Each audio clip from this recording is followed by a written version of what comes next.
네, 안녕하세요. 끝판대장입니다. 오늘 구독과 좋아요, 알림 설정, 그리고 댓글까지 부탁드리겠습니다. 자, 어제 이 엄청난 꼬리가 발생을 했잖아요. 그래서 도미넌스가 이제 좀 떨어지나 싶었다가도 다시 이렇게 올라가는 모습을 보이는데 아마 이런 움직임들 때문에 너무 지칠 거예요, 지금. 진짜 흔들기가 심하고, 그건 특히 알트만 이제 100% 가지신 분들은 이러한 움직임들이 특히 더 힘들 수가 있거든요.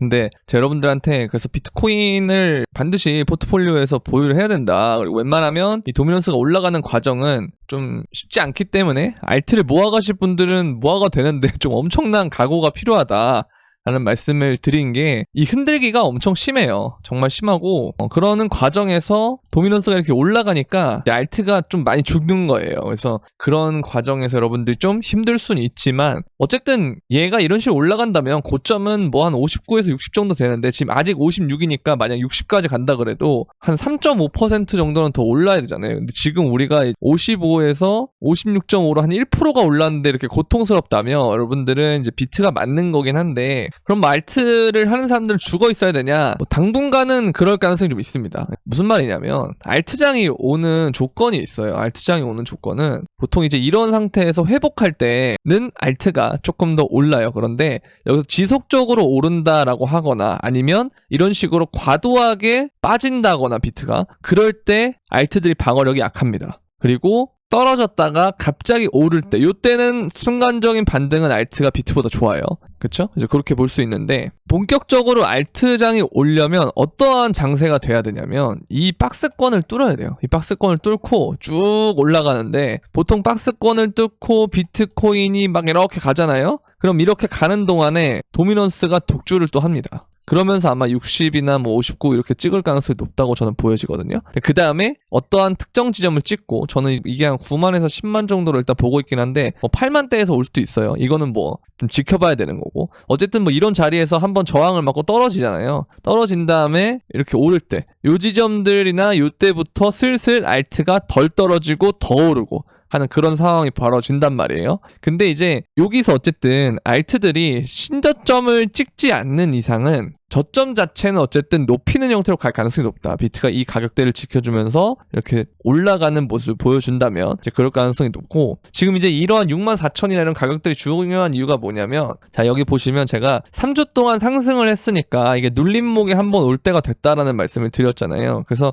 이게 꼬리를 하면은 62,000대나 63,000대나 이렇게 올 수도 있다 이랬는데, 진짜 여기 와가지고 좀 짜증이 났어요. 저도 너무 내려갈 때 좀 가파르게 떨어지고, 지금은 또 우리가 걱정되는 부분이 미국 증시도 개박살 나고 있기 때문에 여기서 우리가 또 코인은 뭐 오른 것도 없는데 왜 떨어지나 이러면서 막 어쩌고저쩌고 할 거란 말이에요. 그죠? 지금 그런 얘기가 많이 나올 때고, 심리적으로 또 힘들 것이고 그렇게 보여지는데, 어찌됐든 이러한 구간이 끝나고 얘가 여길 지켜주면서 올려주면 저는 엄청난 상승이 올 거라고 여전히 생각을 하고 있습니다. 왜냐면 요즘 상관관계 지수가 굉장히 낮아요. 실제로 6월부터 보면은 엄청나게 낮은 수준이거든요. 그러니까 보면은 얘가 마이너스 0.28, 그러니까 높을수록 비슷한 가격 움직임은 보이는 양의 상관관계고, 낮을수록 반대의 가격 움직임을 보이는 음의 상관관계로 해석을 한다. 근데 지금 마이너스 28을 0.28을 찍고 있잖아요. 그렇게 보기 때문에 그럼 실제로 얘가 이렇게 박아주면 나중에 코인이 이게 대안으로 만약에 올라준다라고 했을 때는 좀 긍정적인 가능성이 있어 보인다라는 거죠. 그죠? 그리고 얘가 지금 선물도 보면 이런 과정에서 계속 이렇게 떨어지고 있기 때문에 이제 이런 부분들, 그리고 이런 것들 때문에 이제 우리나라 증시도 좀 안 좋은 상황이고 그렇잖아요. 그래서 여기를 지켜주면서 올라가 주면 진짜 베스트다. 그리고 이번 주 주봉 마감 때 이 64,000대를 좀 지켜줘야 돼요. 그래야 이제 여기 MA7이나 MA25 이런 자리들을 위에서 마감을 해주면 올라간 거에 대한 눌림목, 그 다음에 이렇게 상승 이렇게 이어질 수가 있다. 그렇게 되면 증시가 빠지고 있는 과정에서 만약에 코인이 추후에 퍼포먼스를 보여주면서 올려준다면 자금이 몰릴 수 있겠죠. 근데 닷컴 버블도 약간 제가 그 얘기를 많이 하는 이유가 코인에서 닷컴 버블 이런 얘기 하는 이유가 뭐냐면 우리가 그 시절로 한번 가볼게요. S&P를 볼 때 얘가 1999년도 요때죠. 요때를 우리가 보면 얘는 여기서 이렇게 가면서 2000년 9월 이렇게 볼 수가 있고요. 그 다음에 나스닥을 한번 보면은 자 여기도 보면 엄청나게 올라요. 얘가 진짜 미친놈인 줄 알았습니다. 여기서 2000년 9월에 이러고 쭉 빠진단 말이에요. 얘는 이미 고점이 더 빨리 나온단 말이죠. 그래서 우리가 여기서 시사하는 바가 뭐냐면 그러니까 정말 코인이 그러니까 이러한 상승이 아니고 S&P나 이런 애들처럼 이러는 상승이 아니고 나스닥에 이렇게 오를 때처럼 이런 식의 랠리를 보여주면서 먼저 피날레가 올 수도 있다. 라는 생각도 좀 들고 아니면 뭐 조금 더 늦게 하락이 온다거나 그럴 수가 있는데 어쨌든 이게 이런 상승이 가능한 이유는 사람들의 자금이 다 일로 몰려서 그래요. 처음에는 이제 관심이 없다가 늦바람이 더 무섭잖아요. 그죠? 늦바람 들어가지고 뒤늦게 관심이 붙으면서 이렇게 상승을 보여줬던 게 닷컴 버블이란 말이죠. 근데 지금 크립토가 어쨌든 긍정적인 건 뭐냐면 그러니까 최초가 되게 많은 장이었어요. 제가 여러분들 쇼츠에서도 그렇고 영상에서도 남겨드렸던 게 뭐냐면 최초가 한 3가지 정도 있을 수 있을 것 같아요. 크게 첫 번째 현물 ETF가 최초로 상장된 다음에 발생하는 상승장 사이클이고 두 번째 거래소 유지 물량이 지속적으로 낮아지는 과정에서 벌어지는 첫 번째 사이클. 다음 세 번째 대선 후보가 정말 긍정적인 방향으로 비트코인에 대한 정책들을 얘기하고 있다는 거. 요게 최초로 볼 수가 있는데 그렇다는 건 추후에 우리가 금리 인하를 하고 돈을 찍을 때 그러니까 지금 제가 뭐 아예 나스닥이 고점이다라는 생각은 아직은 안 들긴 해요, 저는. 근데 좀 만약에 정말 고점이다라고 하면 그럼 얘가 이제 떨어지는 이유가 금리 인하라는 거를 어쨌든 9월에 거의 굉장히 좀 확정적으로 지금 거의 가고 있잖아요, 상황이. 근데 그럼에도 불구하고 얘가 이렇게 떨어지고 있다는 건 금리 인하 자체가 그렇게 좋은 시그널이 아니라는 거예요. 제가 옛날에 여러분들한테 말씀드렸던 것처럼 금리가 인상을 하고 동결을 하고 인하를 할 때 동결하는 지점이 오히려 좋은 거지 인하를 하는 과정에서는 오히려 주가가 고점일 수 있다라는 말을 얘기를 했던 기억이 있는데요. 근데 그때랑 지금이랑은 조금 다를 수는 있는 게 이때는 이제 금리 인하를 하는 게 보통 금리 인상을 하고 동결하는 기간 동안 실물 경제가 이제 버티다 못해서 갑자기 블랙스완 같은 거 리먼 브라더스라든지 이제 뭐 코로나 같은 것들이 일어나서 거기에 이제 그 상황들이 먼저 일어난 다음에 그걸 따라가듯이 쫓아가듯이 금리 인하를 했기 때문에 문제가 되는 건데 지금은 사실 파월이 예전부터 뭐 이때 할 것 같다라든지 뭐 배드워치나 이런 것들을 보면은 굉장히 누구나 9월에 인하를 할 것 같다라고 생각을 할 수 있는 상황에서 어느 정도 불확실성이 있지 않고 어느 정도 예상이 되는 그런 예상되는 범주 안에 있기 때문에 항상 증시는 불확실성을 싫어합니다. 그러니까 투자 자산들은 불확실성을 되게 싫어해요. 근데 이제 그런 것들이 아니기 때문에 예상 가능한 범주 안에 있기 때문에 그래서 얘는 이제 오히려 금리 인하를 했을 때 이런 눌림을 그 전까지 가고 그 다음에 이렇게 튀어오르지 않을까. 항상 나스닥이 보면은 조정을 줄 때 보면 이동 평균선은 이런 데 닿던가 아니면 여길 닿던가 아니면 이제 그런 식으로 보통 되는데 그러면 이제 요선 아니면 요선까지 떨어지거나 아니면 여기서 전 반등을 할 것 같긴 하거든요. 이런 자리에서. 근데 뭐 더 떨어진다고 하면 이런 데를 올 수도 있는데 이렇게 오면 조금 위험하긴 해요. 왜냐면 이제 이 추세가 어쨌든 이런 상황에서 조금 애매해지기 때문에 그런 건 있는데 어쨌든 이 신고점이 나온 상태에서 이런 자리까지 뭐 떨어질 수는 있겠지만 어쨌든 뭐 9월에 금리 인하를 하면 저는 그 과정에서 뭐 반등이 온다던가 그동안 떨어지고 있다면 이때 반등이 오고 그게 아니라면은 여기까지 뭐 좀 눌림 줬다가 지지받고 다시 올리지 않을까라는 생각이 있기 때문에 어쨌든 간에 이 과정에서 얘가 올려주는 상황이 온다면 추후에 그럼 다시 재차 코인과 기술주가 다시 좀 커플링이 되는 양상으로 좀 붙을 수도 있다라고 저는 보고 있는데 어쨌든 간에 랠리가 이렇게 이어지는 상황에서 코인이 얘가 일단 떨어지는 상황에서 먼저 박스권을 뚫잖아요. 그러면 이제 관심을 받게 돼요. 관심을 받아도 첫 번째 관심에서는 사실 에이 뭐 그러다 말겠지 하고 끝난단 말이에요. 근데 그러다 계속 올라요. 그리고 떨어지면서 알트장이 오면 그때부터는 본격적으로 관심을 받게 되는 거예요. 그러면 이제 아까 닷컴 버블 때 우리가 S&P와 나스닥을 비교를 했었는데 코인이 나스닥의 역할을 하고 S&P가 이 나스닥의 역할을 할 수 있겠죠. 왜냐면 요즘에 그 시총 순위를 보면 대부분 이제 빅테크 기업이잖아요. 그렇죠? 그래서 예전과는 좀 상황이 다르다. 시총 순위에서 상위를 차지하는 기업들은 대부분 빅테크 기업이기 때문에 그럼 테크주들이 주도하는 이제 나스닥 애들이 사실 예전에 S&P와 같은 역할을 어느 정도 할 수도 있다라는 생각도 해주셔야 됩니다. 그렇죠? 그래서 그런 것들도 우리가 생각해 볼 필요가 있고, 그래서 이러한 상황들이 추후에 이어진다고 하면 지금은 사실 두려워할 때라기보다는 오히려 개미를 털어내는 구간인 것 같다라는 생각을 하는 게 저는 맞다고 봐요. 그래서 일단은 이 지점을 지켜주는 것이 굉장히 중요하고, 우리는 3주 동안 그래도 올랐기 때문에 거기서 눌림 나오고 있고, 근데 내 알트는 왜 이래요? 하지만 그 알트들이 결국은 이 시총의 갭이 있잖아요. 보면은 이걸 다 지우고 우리가 이동평균선도 끄고 이걸 편안하게 라인 차트로 보도록 하겠습니다. 그리고 이걸 비교할 수 있는 거를 누를 때 이걸 누르면 돼요. 그래서 토탈, 여러분들 좋아하는 알트들은 사실 토탈2보다는 토탈3에 가까우니까, 그죠? 그럼 이제 얘네들이 지금 갭 차이를 우리가 한번 보면은, 그죠? 이걸 이제 갭을 차이를 보면은 지금 상당히 많이 나고 있잖아요. 그래서 이거를 결국은 나중에 되면 얘네들이, 자, 이거 보면은 이런 식으로 결국은 얘가 밑에 있다가 따라잡습니다. 이게 이제 알트장이에요. 그죠? 지금도 얘가 좀 이렇게 밑에서 이렇게 있지만 결국은 이 갭을 채운다. 그리고 우리가 이거를 이제 좀 지우고 캔들의 형태로 우리가 좀 보게 된다면, 얘는 이미 이 자리가 보면 이런 자리에 있거든요. 그렇죠? 근데 토탈3를 보면 얘는 아직 여기도 못 왔어요. 이 최고점 라인이. 그러면 지금 얘는 이 가격대가 어느 정도의 위치냐면 2022년 5월 정도의 위치란 말이에요. 근데 이제 비트코인의 이제 토탈, 비트코인을 포함시킨 토탈을 보면은 여기 부근에 있다는 거죠. 그렇죠? 그래서 이거를 우리가 좀 생각을 해보면, 결국은 알트장이 오게 됐을 때 내가 지금 인내를 하시는 분들은, 그러니까 좀 순리대로 편안하게, 좀 그나마 편하게 하시는 분들은 비트 위주로 담았다가 천천히 바꿔주면 되는 거고, 나는 이 고통을 즐기진 않지만 나중에 더 크게 먹고 나는 이 고통을 나중에는 엄청난 영광으로 치환할 것이다 라고 생각하시는 분들은 이제 알트를 하는 건데, 그런 분들은 이제 이 토탈3 차트를 보면 아시겠지만 아직 여기에 오지도 않았어요.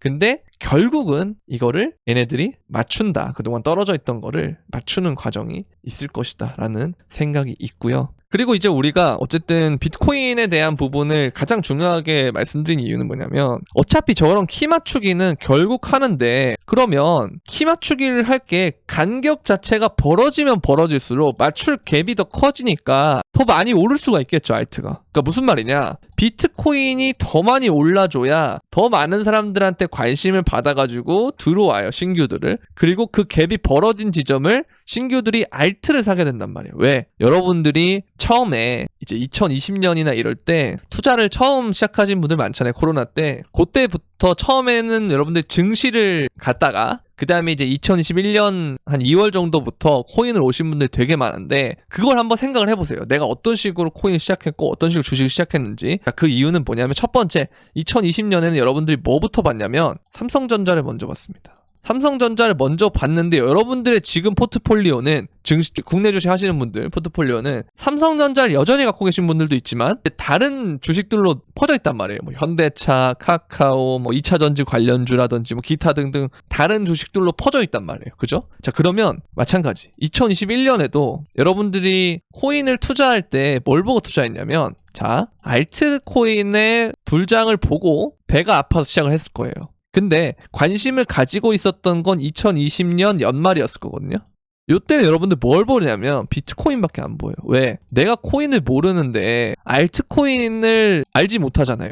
그냥 여러분들이 그때 너 코인 해? 라고 하는 게 아니고 너 비트코인 해? 이러잖아요. 그러면 이거는 일종의 무슨 역할을 하는 거냐면 지수 역할을 하는 겁니다. 그죠? 이건 지수 역할을 하는 거예요. 맞습니까? 그죠? 그러면 비트코인이 많이 올라야 갭이 더 커지고 알트와의 갭이 커지고, 외부에서 봤을 때 비트코인 때문에 이거 투자 안 하면 안 되겠는데 해가지고 비트코인을 사는데 이미 너무 올라서 나는 그러면 알트로 돈을 벌겠어. 그러면서 자금이 순환이 되는 거예요. 마찬가지. 2020년도에도 코로나로 하락을 한 다음에 처음에 상승하는 과정에서는 삼성전자가 주목을 받다가 너무 늦게 온 나머지 삼성전자 말고 다른 주식들을 찾으면서 자금이 라지캡에서 스몰캡까지 순환이 되는 거거든요. 마찬가지입니다. 여기도 이러한 과정이에요. 그러면 알트 불장이 오려면 제가 늘상 강조해 드리듯이 뭐부터 올라야 된다? 비트코인 먼저 올라야 된다. 얘가 그래서 신고점을 뚫어야 돼요. 그러니까 이러한 지금 채널을 뚫고 혹은 이러한 채널을 뚫고 상승을 크게 하면 그 다음부터는 알트장이 올 수 있다. 그래서 얘가 만약에 여기를 뚫고 간 다음에 이렇게 가잖아요. 근데 제가 여러분들한테 한 9만에서 10만 정도를 얘기했는데 정말 만에 하나 비트가 더 독주를 해서 무슨 12만까지 혼자 찍고 그 다음 떨어진다. 그럼 이때가 훨씬 더 큰 알트장이 올 겁니다. 자, 근데 비트코인 얘기를 왜 자꾸 하냐면 지금 사람들이 관심이 있는 거, 그러니까 우리 같은 계속 찐퉁 코인 투자자들 말고 외부에서 볼 때 코인은 사실 이더리움 정도만 알지. 왜? ETF가 됐으니까. 사실 비트코인이에요, 그냥. 너 비트코인 하냐 이 수준일 거예요.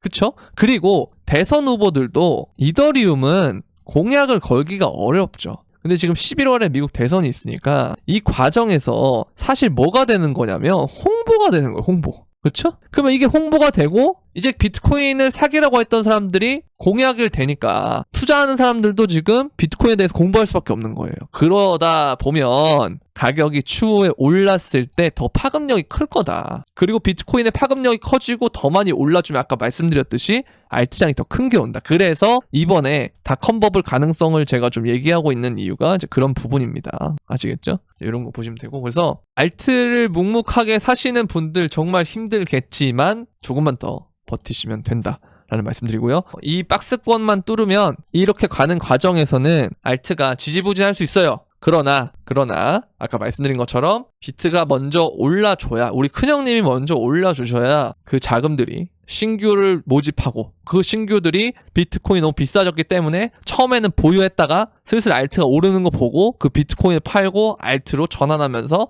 더 큰 붐이 온다라고 생각하시면 될 것 같습니다. 아시겠죠? 자, 그리고 이걸 보면은 항상 이런 자리들에서 보면 이렇게 고래들이 개입을 해요. 그래서 저는 조금 생각이 좀 수상하다고 느끼는 건, 그러니까 여기서 만약에 시즌 종료가 오면 이때부터 그 현물 ETF를 산 고래들이 무슨 한 15만 개를 늘렸거든요. 10만 개인가 15만 개를 이 구간에서 늘렸어요. 그럼 얘네들은 기관들은 최고점에서 잡은 희대의 호구 트레이더거든요. 그러니까 그렇고 어쨌든 말이 안 돼요, 저는. 그래서 결국 이걸 리테일 투자자들한테 넘기는 것이 그들의 목적일 텐데 그렇게 하기 위해서 지금 여기서 계속 개미를 턴다라는 느낌을 좀 받는 거죠, 저는. 그러면 반대로 우리가 한번 생각을 해볼게요. 근데 지금 10만 개, 30만 개 이렇게 매집을 했음에도 불구하고 이들이 더 자꾸 개미를 털려고 하는 게 도대체 왜 그럴까? 얼마나 올리려고 그러는 건가? 이런 생각이 저는 좀 있습니다. 그래서 요 부분을 어쨌든 잘 넘어가면 그 다음에는 엄청난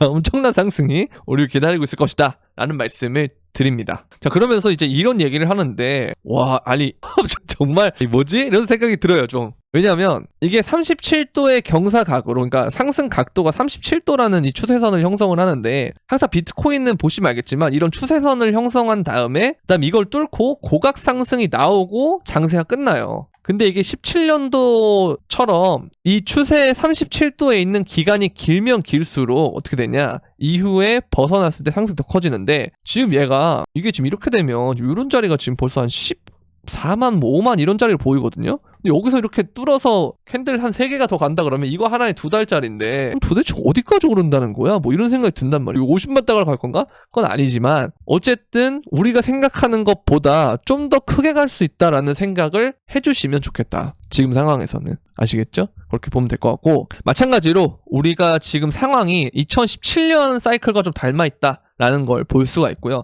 2017년 사이클이면 요걸 볼까요? 이렇게 코인베이스로 해서 로그 차트로 보도록 하겠습니다. 2017년의 사이클이면 이놈이 이렇게 비트가 오른다는 소리인데, 사실 2020년은 생각보다 제 기준에서는 비트코인이 많이 안 올랐어요. 요것밖에 안 올랐거든요. 고각 상승이 된 다음에. 근데 여기서 지금 얘가 이만큼이 아니고 이만큼 막 더 오른다 그랬을 때는 좀 큰 사이클이 나올 수도 있다 라는 생각이 좀 들어서 일단 좀 긍정적인 부분인데, 이제 한 가지 여러분들이 주목해야 될 건 뭐냐면 이게 다시 역프리미엄이 됐다는 거. 한창 우리가 잘 나갈 때는 코인베이스 프리미엄이 있었단 말이에요. 그죠? 그래서 코인베이스 프리미엄을 발생을 해줘야 좀 더 좋아진다라는 말씀을 드리고 싶고, 지금은 이제 테더 가격이 더 비싸다. 라는 거 그렇게 보시면 되고, 자 그리고 어느 순간 우리가 해시리본의 바이가 떴던 걸 까먹었어요. 그죠? 주봉에서 바이가 떴을 때의 경우, 이게 해시리본은 일봉으로 세팅이 되어 있는 거라 주봉은 맞지 않다라고 주장하시는 분들도 계시지만, 근데 요때가 저는 조금 그래요. 여기는 이제 일봉에서는 바이가 떴는데 주봉에서는 안 떴거든요. 그래서 그냥 주봉에서 뜨는 게 더 좋다라고 일단 저는 생각을 하고 있는데, 근데 어쨌든 이번에 주봉에서도 바이가 떴기 때문에 이걸 우리가 지금 까먹고 있다는 거예요. 근데 어쨌든 바이가 뜬 다음에는 이러한 눌림이 나왔지만 이후에 결국은 올라갔다. 결국은 올라갔다. 이렇게 보시면 될 것 같아요. 그래서 결국 우리는 이 바이가 뜬 상태이기 때문에 지금 채굴자들이 항복도 끝나고 다시 이제는 보유하는 걸 매도를 못합니다. 그러니까 무슨 말이냐, 채굴 수익이 뭐 예를 들어서 우리가 지금 채굴 원가가, 이게 지금 채굴 원가를 볼 수 있는 곳인데 보시면 이제 73,000 정도까지 떨어졌거든요. 원래 이제 제일 높았을 때를 우리가 보면은 여기서 제일 높을 때가 여기 9만 달러 때까지도 갔었어요. 근데 이제 조정 구간을 거치고 채굴자들의 항복을 거치면서 채굴 원가가 많이 낮아졌어요. 근데 그럼에도 불구하고 지금 가격이랑은 좀 차이가 있죠. 10,000달러 정도의 차이가 있거든요. 자, 그럼 이게 무슨 말이냐? 바이가 뜬다는 거는 또 뭔 말이냐면, 자 채굴 원가가 너무 안 맞는 거예요. 처음에 보면은 이럴 때 보면은 채굴 원가가 너무 안 맞기 때문에 채굴자들이 비트코인을 캐면 캘수록 손해예요. 그러다 보면 채굴기를 끕니다. 근데 이거를 버티는 애들이 있어요. 이때를 기회로 삼아서. 왜냐면 내가 어쨌든 이 채굴자가 채굴기를 꺼버리면은 어차피 특정 블록에 대한 보상은 똑같단 말이에요. 근데 그걸 경쟁하는 애들이 줄어드니까 남아있는 애들은 어쨌든 개수 자체는 더 많이 벌 수 있어요. 근데 그 과정에서 어차피 손해는 보는 겁니다. 손해는 보지만 개수는 늘어나는 구간이에요. 근데 그게 끝나게 되면 얘네들이 다 항복을 하고 망할 애들은 다 망하고 끌 애들 다 끄면 그 다음부터는 이제 보유하고 있는 애들도 그러니까 계속 보유를 하게 된다는 거예요. 원래는 채굴자들이 이런 구간에서 많이 던졌어요. 수익을 내야 되기 때문에 얘네들은. 그래서 잠재적 매도 압력이 있는 애들이 보통 채굴을 하는 애들이거든요. 근데 걔네들도 마진이 안 되니까 채굴기를 끄고 접던가 사업을, 아니면 이걸 계속 보유하는 방법밖에 없는 거예요. 가격이 오를 때까지. 그러면 매도 압력이 하나 없어지는 겁니다. 그래서 해시리본의 바이가 뜬다는 건 이제 이런 부분을 얘기를 하는 거고요. 그쵸? 그러다 보면 우리가 결국은 잠재적 매도 세력이 일단 없어진다는 거예요. 그러면 추후에 이제 미국의 기관들이나 대형 고래들까지만 매집이 끝나면 그 개미만 다 털어지면 그때부터는 이 박스권을 뚫는 작업을 할 것이고, 그게 뚫리기만 하면 강하게 올라갈 수 있다라고 하는 이유가 개미는 이미 다 털렸고 매집은 고래들이 끝냈고 채굴자도 안 팔고, 그렇기 때문에 매도 압력이 거의 없어져요. 그리고 심지어 이제 우리는 거래소에서의 유지 물량이 점점 줄어들고 있기 때문에, 그러면 호가 자체도 얇아서 훨씬 더 빠르게 올릴 수가 있는 거예요. 뭐 예를 들어서 거래소 유지 물량이 많다 이러면 호가의 비트코인 매도세가 개수가 많이 박혀 있겠죠. 그럼 되게 호가가 촘촘하면서 많은 개수들이 박혀 있는데, 이게 유지 물량이 줄어들면 줄어들수록 이 한 호가의 뭐 비트코인 예전에는 뭐 10개 이렇게씩 있었다면 지금은 뭐 1개, 3개 이렇게 있는 구조로 점점 바뀐다는 거예요. 그러면 적은 돈으로 혹은 적은 개수의 비트코인으로도 가격을 조정할 수 있다, 쉽게. 그래서 더 빠르게 오를 수 있다라는 생각이 들고, 그래서 여기서 길면 길수록 개미들은 지치고 그 과정에서 매집은 정말 촘촘히 하기 때문에 추후에 이거를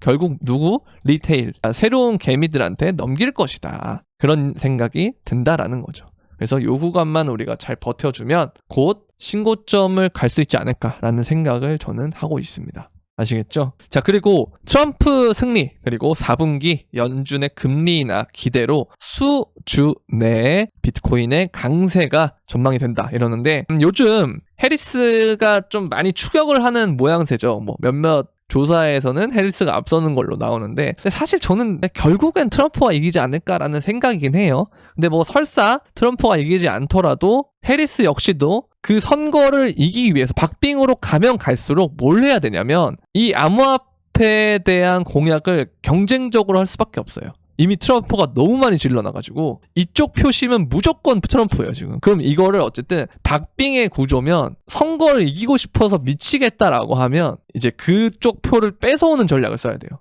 이해되세요? 그러니까 나는 지금 코인 투자자인데, 원래 나는 그러니까 민주당이 맞는 지지자인데 이번엔 트럼프를 뽑아야겠어라고 할 정도로 지금 정말 매력적인 공약들을 트럼프가 쏟아냈단 말이에요. 그러면 이런 것들을 다시 갖고 오기 위해서는 해리스도 할 수밖에 없다. 그러면 누가 되든 간에 비트코인은 어쨌든 굉장히 긍정적인 가능성이 높다. 왜냐하면 미국 대통령의 임기는 1월 20일이에요. 이해되세요? 그래서 무슨 말이냐? 해리스가 되든 트럼프가 되든 11월에 대선이 되고 결과가 확정된 다음에 1월 20일까지는 공약을 지키든 안 지키든 할 그게 없다는 거예요. 왜? 임기가 시작이 안 됐기 때문에. 그럼 무슨 말이냐? 이때부터 이때까지 엄청난 기대감으로 상승이 나올 수도 있다. 이런 생각을 할 수 있습니다. 그래서 지금 만약에 뭐 11월 달까지 생각보다 만약에 좀 지지부진한다 쳐도 결국은 이걸 되는 과정에서 해리스가 이겨도 박빙일 거란 말이에요. 그죠? 그래서 얘는 결국은 이걸 이기기 위해서 트럼프의 지지자들을 뺏어오는 전략을 쓸 수밖에 없어요. 그렇죠. 왜냐하면 이걸 캐스팅 보트는 항상 중도들이 쥐고 있기 때문에 코인이나 이런 애들을 이런 걸 하는 쪽을 땡겨온다거나 하는 그런 전략을 쓸 수밖에 없거든요. 그러면 이게 되고 11월에 결과가 나오고 누가 되든 이때가 되기 전까지 기대감으로 오를 수 있다. 그렇게 말씀드리고 싶습니다. 그래서 뭐 만약에 트럼프가 이렇게 된다. 그러면은 요 이후까지도 좀 재밌는 장이 좀 펼쳐지지 않을까 이런 생각도 하고 있는데 일단은 그거는 그때 가봐야 될 것 같고 상황에 따라 항상 바뀌는 거니까 일단은 뭐 우리가 지금 주어진 상황에서 이렇게 될 것 같다라고 예상하는 정도로만 이렇게 말씀을 드리겠습니다. 자, 그리고 승률 100%. 오, 스마트머니 주소가 1258만 달러의 이더리움을 추매했다 라고 얘기를 하고 있고 심지어 지금 미실현 손실이에요. 아직까지는 손실인데 결국은 2022년 11월 21일부터 올해 5월 23일까지 총 7차례 이더리움을 매수매도 했으며 이를 통해 3,800만 달러 이상의 수익을 올린 바 있다. 이렇게 하는 이 100%의 스마트머니가 이더리움을 추매했다라고 보시면 되고 그리고 전날 비트코인 현물 ETF에서 순유입이 됐는데 이거 되게 재밌는 게요. 보면 그레이스케일에서 7,130만 피델리티에서 4,840만, 비트와이즈에서 2,070만, 아크인베스트에서 2,240만, 바네크에서 360만의 순유출이 나왔거든요? 그렇죠? 근데 진짜 재밌는 거는 블랙록에서는 일단 유입이 됐어요. 근데 이게 진짜 웃겨요. 그레이스케일 비트코인 미니 트러스트. 그렇죠? 이게 0.15거든요. 수수료가 10분의 1 수준인. 거기에 지금 이걸 유입을 시켰다는 건 어느 정도 이제 그레이스케일의 유출을 일로 띄워올 것이고 그 유출하는 자체의 이슈가 거의 끝나간다는 걸 의미한다고 저는 봐요.